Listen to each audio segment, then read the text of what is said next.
cəlb edir adam. Təzə model çıxır hər il, kəsilməyir davam.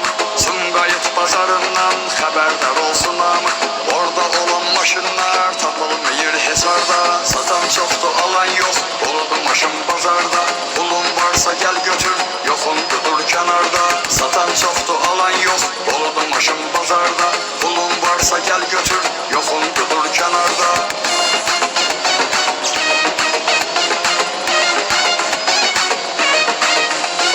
Herkesenin bir fikir dolanır orada başında. Koca dallal alladır cavanı cavan yaşında. Görürsen ki alan yok, yatma soyuq maşında. Xəstələnib qalarsan, sonra da dərd azarda. Satan çoxdur, alan yok, doludur maşın bazarda. Pulun varsa gəl götür, yoxundur dur kənarda. Satan çox, alan yok, doludur maşın bazarda. Pulun var, gəl götür, yoxundur dur kənarda.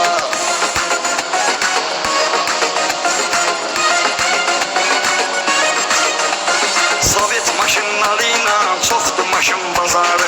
Arxası yerdən gedir, burnu da çox yuxarı. Görən kimdən almısan, sən belə ixtiyarı. 07'nin qabağını saxlamısan yuxarda. Satan çoxdur, alan yox, doludur maşın bazarda. Pulun varsa gəl götür, yoxundur dur kənarda. Satan çox, yoxundur dur kənarda.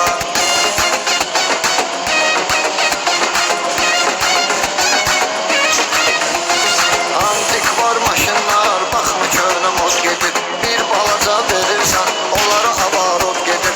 Tofaşdan bir yora, mən bilirəm xod gedir. Bərdənin bazarına get, ucuzdur o diyarda. Satan çoxdur, alan yox, doludur maşın bazarda. Pulun varsa gəl götür, yoxundur dur kənarda. Satan çox, alan yox, doludur maşın bazarda.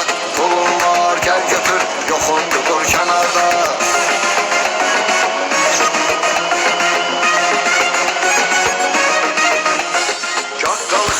Düşür, qiymət oynayır hər il. Satan maşını satana can, çox işlədir şirindir. Yol gözü və durmasın, qiymət orada pis deyil. Gedələ Gəncə bazarına, qalma başqa qərar.